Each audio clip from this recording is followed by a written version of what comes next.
Setelah mengebohkan masyarakat dalam beberapa pekan terakhir terkait dengan Pertamax, Kejaksaan Agung bilang produk bahan bakar minyak Pertamina yang dipasarkan saat ini sudah sesuai dengan standar. Tidak hanya itu, kasus ini juga menjadi momentum bersih-bersih Pertamina. Kita akan bahas soal ini bersama dengan sejumlah narasumber di pagi hari ini. Sudah ada Ketua Badan Perlindungan Konsumen Nasional BPKN, Pak Muhammad Mufti Mubarok. Selamat pagi, Pak Mufti. Pagi. Ya, kemudian ada anggota Komisi 6 DPR RI dari fraksi Partai Golkar, ada Pak Sarmuji. Selamat pagi, Assalamualaikum Pak Sarmuji. Pak Sarmuji masih di mute. Selamat pagi, selamat pagi. Oke, kemudian ada, pengamat BUMN sekaligus Direktur Next Indonesia Center, sudah ada Pak Heri Gunawan. Selamat pagi Pak Heri. Selamat pagi Mbak Listi. Oke, saya mau ke Pak Mufti dulu. Pak Mufti, ini kan kalau kita lihat ya, setelah kemarin masyarakat begitu resah dengan dugaan korupsi di Pertamina. Jaksa Agung kemudian sempat mengatakan kemarin, BBM Pertamina ini sudah sesuai dengan standar. Tanggapan BPKN sendiri soal pernyataan Jaksa Agung? Ya, terima kasih. Jadi yang pertama BPKN tentu yang paling utama adalah melindungi konsumen kan gitu. Dan kedua, kami sudah mengambil langkah-langkah strategis. Yang pertama adalah memanggil Dirut Pertamina dan sudah kami lakukan, dan hasilnya memang menurut keterangan dari manajemen Pertamina memang sesuai dengan prosedur dan tidak ada sesuatu yang berubah dari kondisi Pertamax maupun Pertalite kan gitu. Jadi ini satu penjelasan yang saya kira kita sudah tanya dari beberapa sumber, dari beberapa sudut, tentu penjelasan itu meyakinkan kami bahwa secara administrasi, ini administrasi kan gitu, baru kita lihat dan kami merasa yakin bahwa ada upaya-upaya dari Pertamina untuk bisa memberikan klarifikasi yang jelas dan tidak menimbulkan dampak di masyarakat kan gitu.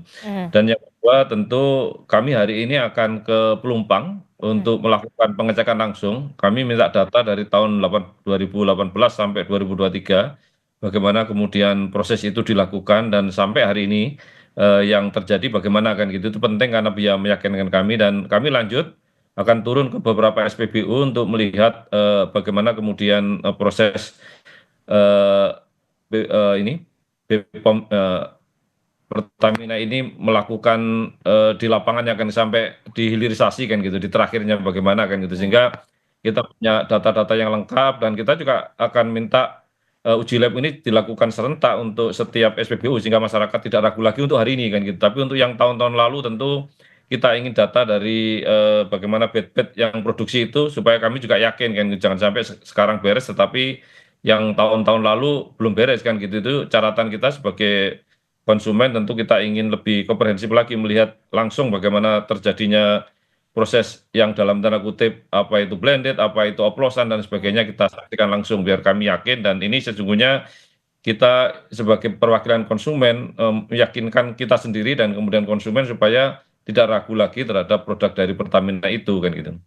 Jadi rencananya memang BPKN sendiri akan mendatangi Pelumpang gitu ya untuk melakukan pengecekan, termasuk juga pengecekan secara random ya terhadap SPBU. Apakah nanti hasilnya akan diumumkan secara transparan kepada publik?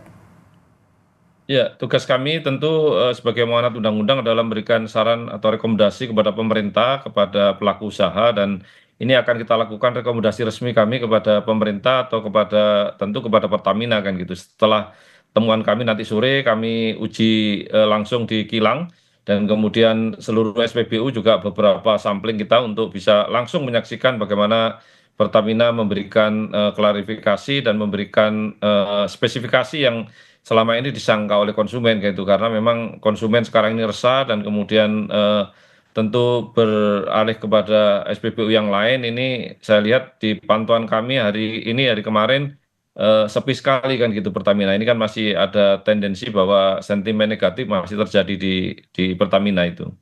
Oke, saya ke Pak Sarmuji. Pak Sarmuji, yang sudah dilakukan oleh Pertamina apakah sudah tepat saat ini, dan kemudian Kejaksaan Agung juga sudah mengatakan kemudian jangan meninggalkan Pertamina begitu.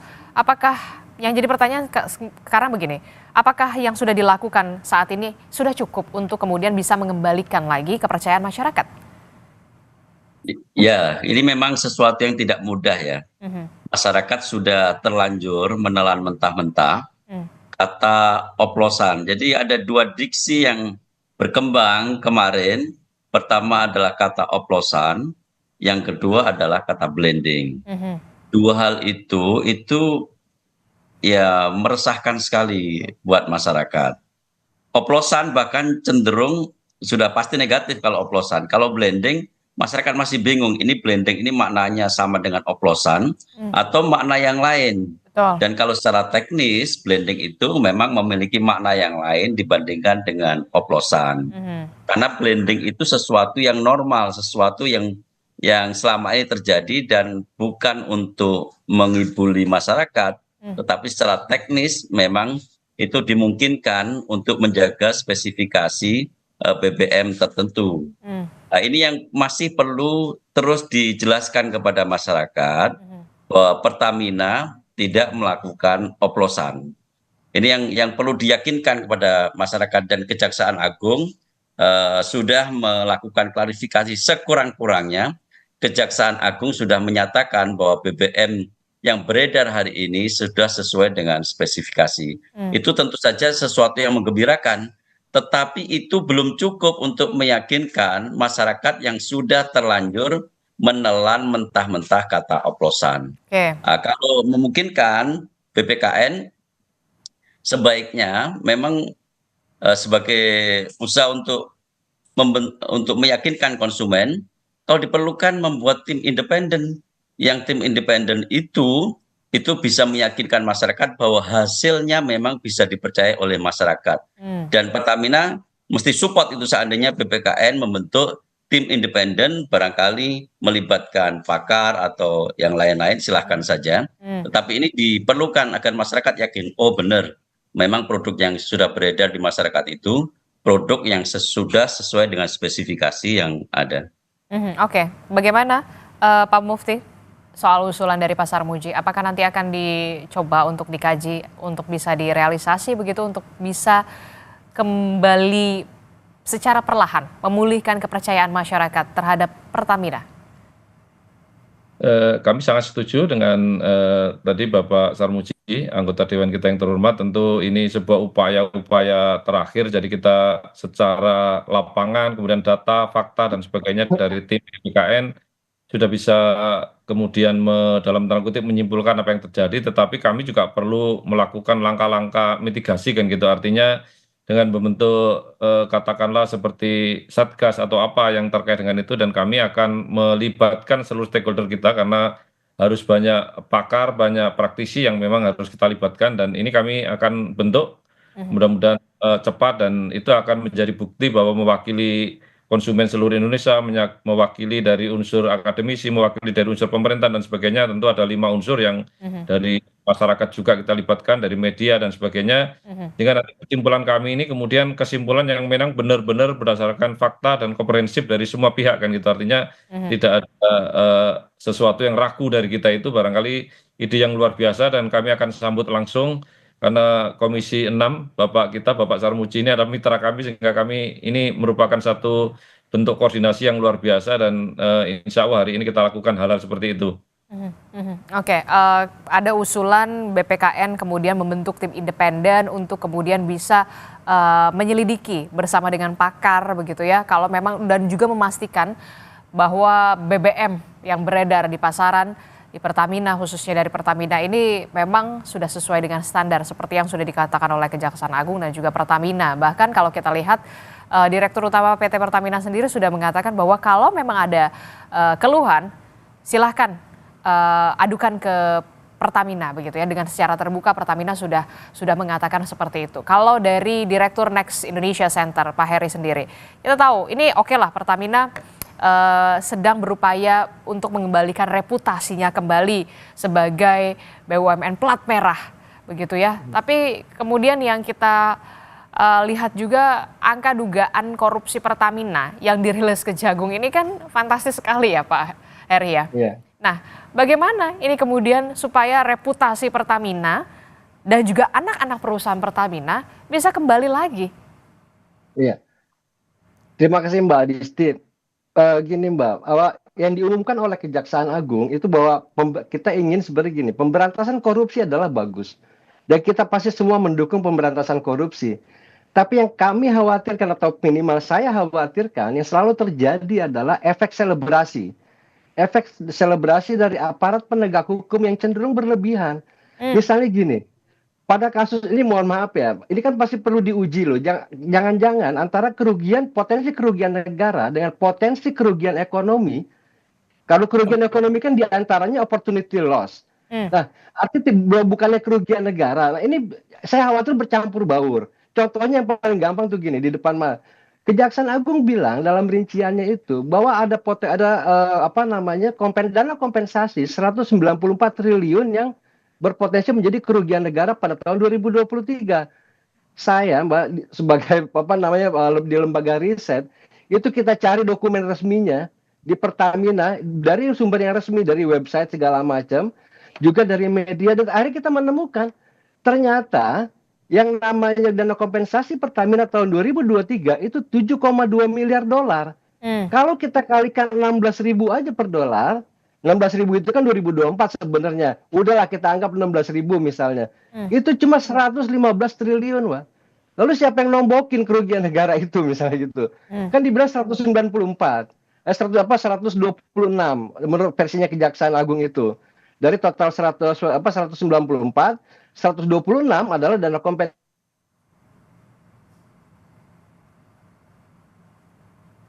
Oke, tampaknya kita mengalami gangguan sinyal dengan Pak Heri begitu ya. Tadi juga sempat Pak Heri mengatakan soal dana kompensasi, setahu saya nilainya tahun 2023 yang diterima Pertamina sekitar 115 triliun atau setara dengan 7,19 miliar dolar Amerika Serikat. Sementara kemudian versi Kejagung, kerugian dana kompensasi dari kasus korupsi BBM ini sekitar 126 triliun rupiah. Nah, inilah yang kemudian menjadi sorotan kita bersama begitu ya, dana kompensasi ini bagaimana begitu. Nah, kalau dari Pak Sarmuji atau dari BPKN begitu ya, ke Pak Sarmuji dulu deh. Pak Sarmuji, Ya. soal dana kompensasi ini begitu kan, bagaimana ini soal dana kompensasi yang memang bisa bisa diterima lah ibaratnya kepada masyarakat yang kemudian bisa dirasakan oleh masyarakat, misalkan beli 10 liter gratis 2 liter gitu. Apakah ini juga perlu dilakukan atau seperti apa? Ya, kalau itu nanti tinggal apakah yang dituduhkan oleh Kejaksaan Agung itu terbukti atau tidak, dan itu pasti ada mekanisme kalau sampai ke kompensasi terhadap konsumen itu ada urusannya sendiri, itu ada class action dan sebagainya. Tapi tadi yang disampaikan Pak Heri tadi memang harus hati-hati ya. Kejaksaan juga harus hati-hati dalam menyampaikan tentang kerugian negara. Karena untuk menyatakan tentang kerugian negara itu sebenarnya wilayahnya BPK sebagai auditor negara. Oke. Di Kejaksaan Agung menyampaikan harus melibatkan BPK untuk menghitung kerugian negara. Ya, jadi kita juga ingin penegakan hukum kita itu betul-betul valid, lalu juga menghitung dampak-dampak sosialnya sebelum sesuatunya itu diumumkan kepada publik. Oke, kalau dari Pak Mufti sendiri bagaimana soal dana kompensasi apakah memang setuju juga harus memang melibatkan BPK soal perhitungan kerugian negara, potensi kerugian negara dalam kasus ini? Kan kita tahu juga kasus Pertamina ini cukup mengejutkan ya dengan nominal yang sangat fantastis, Pak Mufti. Ya, mewakili konsumen tentu dalam konteks antras atau ketidakpercayaan terhadap Pertamina ini tentu harus diantisipasi kan gitu. Tidak hanya dari sisi material tadi yang disampaikan, tetapi secara imaterial pun, artinya dalam konteks ini tentu Pertamina harus langkah-langkah taktis kan gitu, karena betapapun pilihan dari konsumen ini cukup banyak kan gitu. Artinya mereka bisa beralih dan kemudian ini dalam waktu seminggu atau 10 hari ini memang sangat sepi Pertamina kan gitu. Maka harapan kami mewakili konsumen tentu mungkin barangkali ada diskon, ada voucher, atau ada bonus-bonus yang bisa dilakukan, atau penurunan harga bila perlu kan gitu juga nggak ada masalah, karena memang masyarakat atau konsumen kita tuh berharap sesuai dengan spek yang diharapkan. Tetapi faktanya kan banyak hal yang mereka rasakan kan gitu. Itu yang barangkali menjadi catatan kita.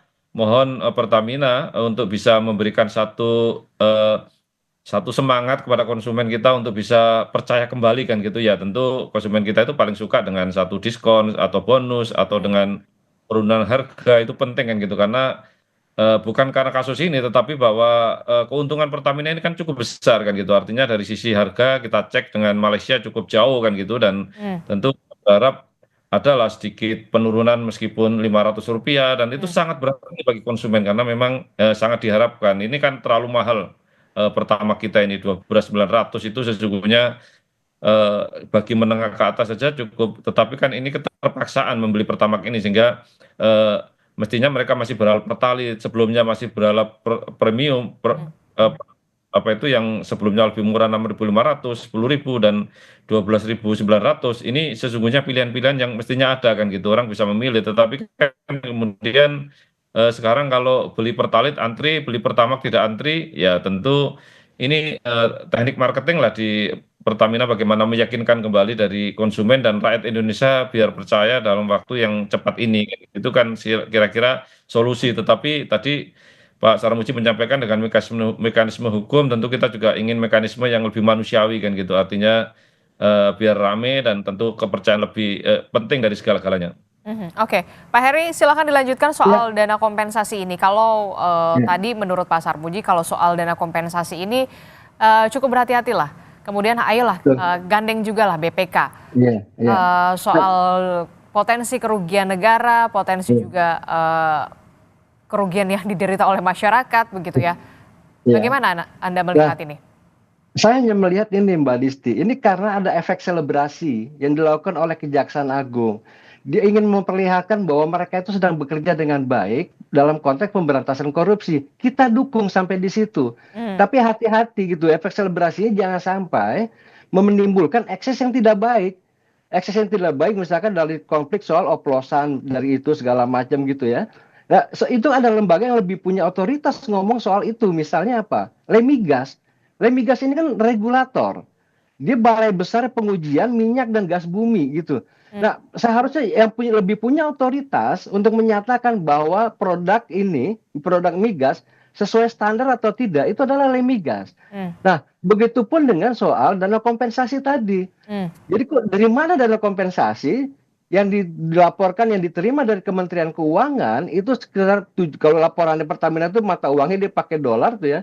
Itu 7,2 miliar dolar yang kalau kita kalikan dengan 16.000 hanya 115 triliun. hmm, Tapi kemudian diumumkan menjadi 124 triliun. Loh, atau 126 triliun. Pertanyaannya siapa yang nombokin di sini gitu loh. hmm, Nggak, saya khawatir ini karena efek selebrasi ini selain memberikan akses yang tidak baik bagi apa namanya bagi institusi, padahal tentu apalagi ini yang melakukan adalah oknum di subholding Pertamina, bukan Pertamina Persero.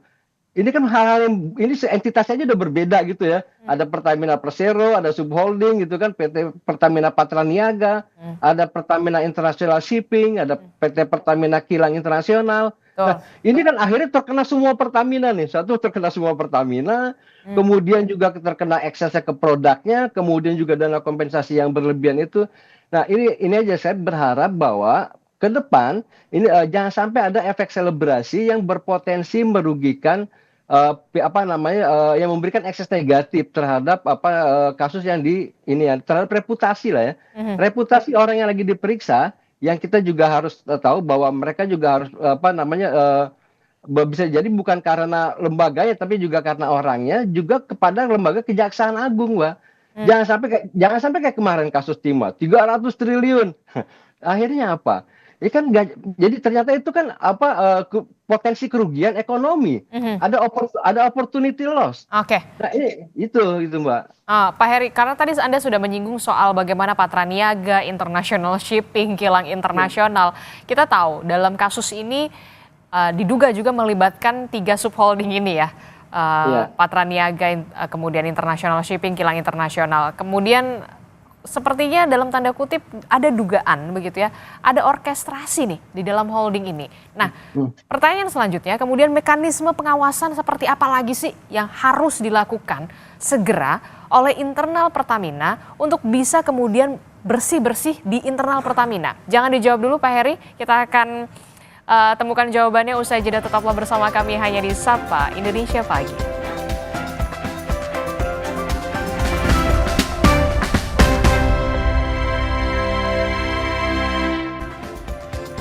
Terima kasih Anda masih bersama kami di Sapa Indonesia Pagi. Saudara, masih membahas soal bagaimana yang harus dilakukan oleh Pertamina dan juga pemerintah pusat untuk kemudian bisa mengembalikan lagi kepercayaan masyarakat setelah kemarin kita tahu kasus dugaan korupsi Pertamina yang kemudian melibatkan dari petinggi-petinggi anak perusahaan Pertamina begitu. Perlu ada komitmen politik dan juga beberapa upaya lainnya. Dan tadi Pak Heri karena sudah menyinggung soal bagaimana Patraniaga International Shipping dan juga Kilang Internasional.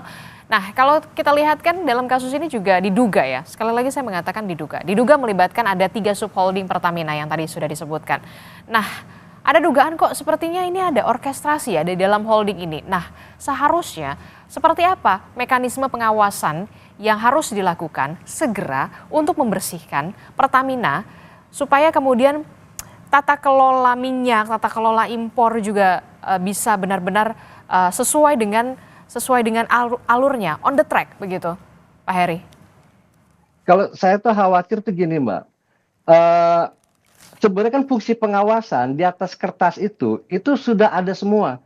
Misalnya gini ya, fungsi pengawasan kan direksi dilakukan oleh Dewan Komisaris. Dewan Komisaris itu udah punya organ yang namanya Komite Audit untuk pemeriksaan expose ya, nanti setelah peristiwanya atau kejadiannya sudah dilakukan. Kemudian ada yang namanya Komite Pemantau Risiko. Itu sebenarnya pemeriksaannya kan ex ante di depan ya, di depan pemeriksaannya itu kalau pengen ada investasi, ada pekerjaan, itu pertama kan dilihat manajemen risikonya. Nah, ini instrumen ini ada semua di bawah Dewan Komisaris. Nah, yang saya pertanyakan itu jangan-jangan yang seperti ini tidak berjalan. Nah, kenapa tidak berjalan? Ini yang kita khawatirkan. Karena begini, selama ini kan juga harus Pertamina jangan tutup telinga, maksud saya itu kalau ada kritik selama ini bahwa seringkali Pertamina itu dianggap dalam tanda kutip sebagai tempat penampungan. Misalnya ada istri tim sukses masuk jadi komisaris, ada si Anu masuk jadi komisaris gitu. Ada Pak Ahok. Ada Pak Ahok gitu. Nah, orang partai politik misalnya gitu. Maksud saya gini, yang paling penting itu ya perlu dijaga jangan sampai fungsi pengawasan ini tidak berjalan dengan baik. Oke. Gitu. Instrumennya ada. Nah, sekarang bayangin deh, ada orang misalnya katakanlah oknum bekerja sama dengan pihak luar atau institusi bekerja sama dengan pihak luar itu sudah 5 tahun, Mbak. Yang menurut pemeriksa Kejaksaan Agung itu kan 2018 sampai 2023. Ini sudah 5 tahun berjalan. Itu masa tidak bisa diganti-ganti? Apa enggak aneh? Itu apa enggak ada tanda tanya besar gitu ya? Lalu auditnya seperti apa? Mesti kan ada komite audit. Nah, itu maksud saya instrumen itu semua selama ini harus diakui dengan kasus yang seperti sekarang itu tidak berjalan dengan baik. Sehingga karena lentur, karena tidak berjalan dengan baik di dalam, kalau ada orang luar ingin mengorkestrasi kejahatan, jadi mudah sekali tuh disusupi virus Pertamina. Jangan sampai, itu mesti dijaga gitu. Oke, Anda setuju Pak Sarmuji dengan apa yang dikatakan oleh Pak Heri? Perlu sebenarnya harus ada komite audit sebenarnya di sana?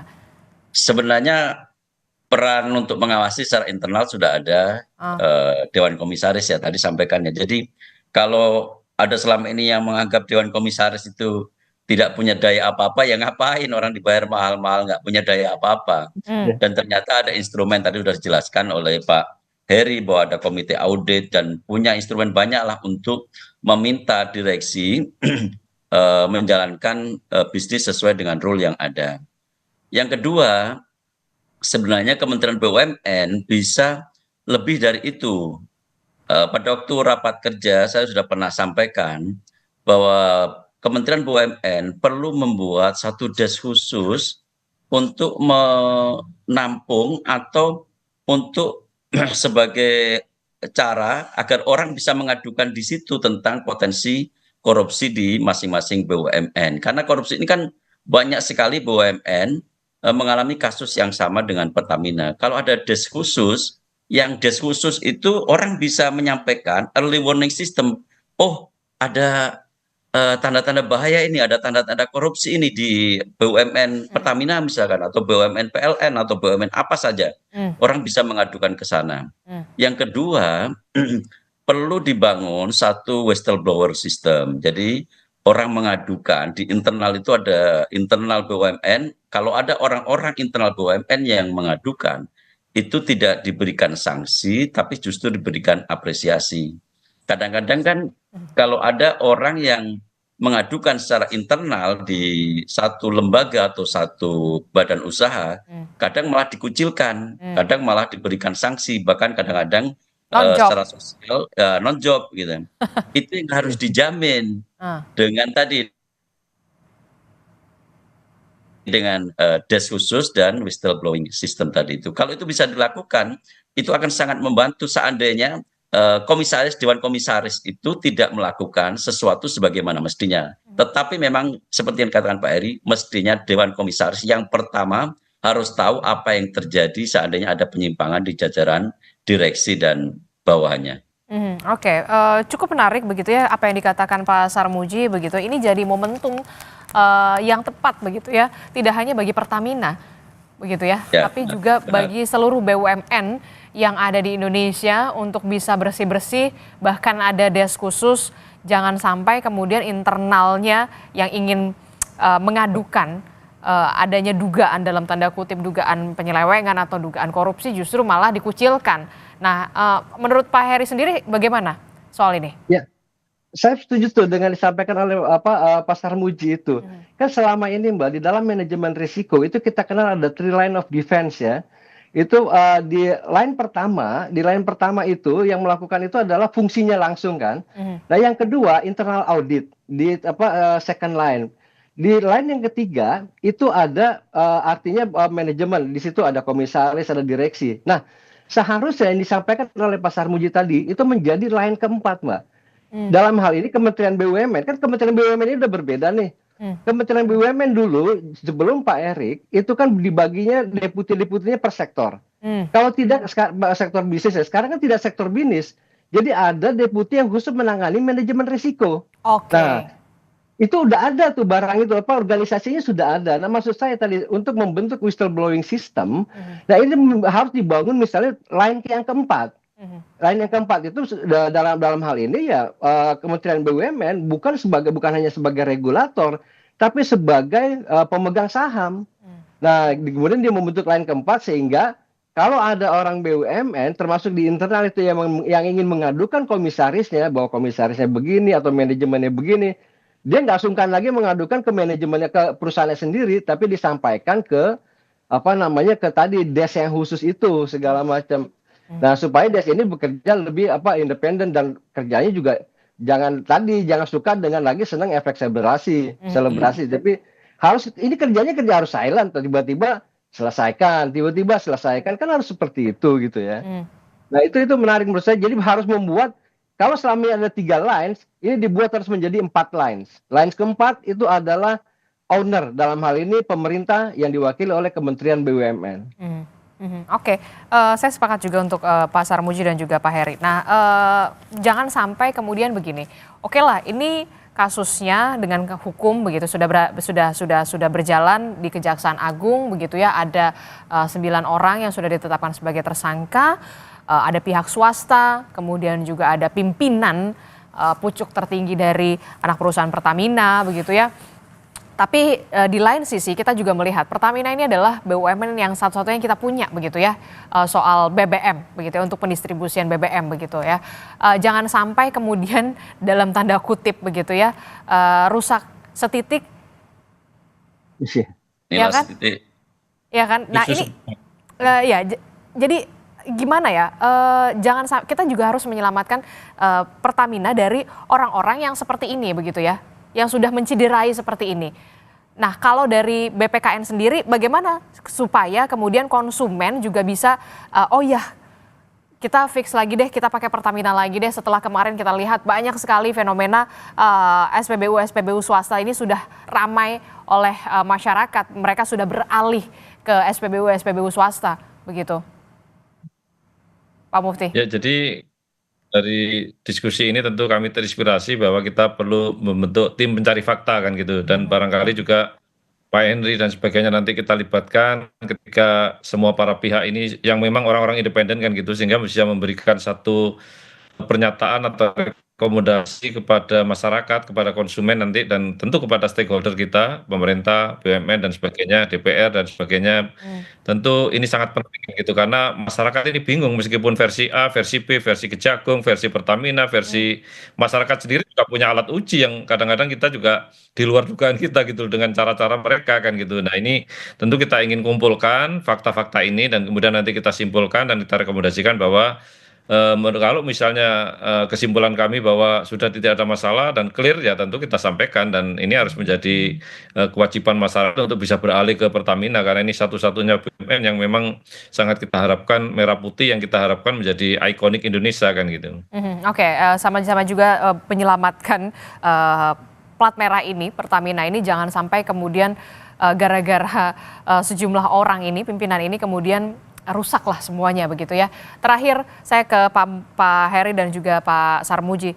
Pak Sarmuji, menurut Anda dari segi DPR sendiri, fungsi DPR sebagai pengawas begitu ya, apa yang harus dilakukan oleh Pertamina, dilakukan segera oleh Pertamina, 3 poin yang prioritas yang harus segera dilakukan saat ini?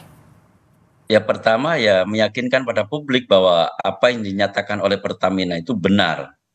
Jadi apa yang dinyatakan Pertamina bahwa BBM yang sudah beredar itu sesuai standar itu adalah fakta yang sebenarnya. Dan tugas itu tidak mudah, karena itu buat Pertamina ini bukan hanya kerja Pertamina sendiri, tetapi Pertamina bisa secara terbuka menyatakan diri, ayo kalau mau diuji BBM saya, ujilah apakah BBM kami itu memang sudah sesuai dengan standar atau tidak. Pertamina harus mau secara terbuka, siapapun yang ingin menguji, lembaga-lembaga BPKN atau Lemigas atau apapun, ayo kita buktikan bahwa apa yang sudah kami sediakan untuk masyarakat itu betul-betul sesuai dengan spesifikasi yang ada. Itu ada tugas yang pertama. Kalau urusan nanti diskon atau itu nanti menyusul lah itu. Karena kalau diskonnya itu dikasih sekarang, nanti melegitimasi oh memang benar ini. Justru malah meyakinkan ya? Justru malah meyakinkan bahwa selama ini memang terjadi kekurangan, terjadi kesalahan, dan kompensasi dari kesalahan itu ada diskon gitu. Komitmen politik dari DPR sendiri untuk Pertamina? Ya, kami akan terus mengawasi ya, tapi pengawasan kita kan pengawasan politik ya. Jadi kita tidak betul-betul tidak direct langsung. Kita paling mengukur, kalau Komisi 6 ya mengukur kinerja Pertamina. Tetapi ya sesekali mungkin kita bisa melakukan sidak begitu. Tapi itu kan bukan tugas utama kita. Tugas utama kita itu meyakinkan bahwa apa yang sudah ditanam oleh negara, ditugaskan oleh Pertamina itu bisa dilaksanakan dengan benar. Tetapi yang detail-detail pasti DPR tidak punya kewenangan dan tidak punya instrumen untuk ke arah sana. Oke, Pak Heri, terakhir. Ya, kalau saya sih gini Mbak, kalau ini saya mewakili diri saya sendiri ya. Soal Pertamina misalnya, sebagai sebuah lembaga. Kalau saya beli di Pertamina, itu kan sebenarnya kekayaan negara kami yang dipisahkan. Kekayaan negara kita yang dipisahkan. Kalau saya beli di Pertamina, negara saya itu dapat pajak, dapat dividen. Tapi kalau saya beli di tempat yang lain, ya ini bukan campaign ya, negara saya cuma dapat pajak. Kan sesimpel itu kalau cara berpikirnya. Tapi saya sebagai konsumen juga harus berpikir, sebenarnya kan SPBU yang dikelola oleh Pertamina, yang atas namanya Pertamina, itu kan tidak semuanya SPBU Pertamina. Ada SPBU yang mitra. Nah, jadi maksud sampai hari ini, apa mungkin seluruh SPBU itu semuanya bekerja dengan baik? Misalnya, apakah misalnya nosnya itu ditera benar gitu ya, bahwa kalau 1 liter misalnya betul-betul hanya 1 liter gitu ya. Nah, ini kan Pertamina kan seharusnya kan melakukan audit secara berkala dan secara random, dan itu harus diumumkan. Apa mungkin dalam berpuluhan tahun SPBU yang mitra Pertamina misalnya itu tidak ada yang melakukan kesalahan atau tidak pernah ada yang teguran? Nah, ke depan saya berharap bahwa ini momentum Pertamina untuk bersih-bersih, termasuk bersih-bersih di SPBU, yang menjadi ujung tombak marketingnya Pertamina ke publik. Kalau ada SPBU bermasalah, itu diumumkan ke publik bahwa ini SPBU ini bermasalah, kena sanksi 1 administrasi karena melakukan 1, 2, 3, 4, 5 misalnya gitu.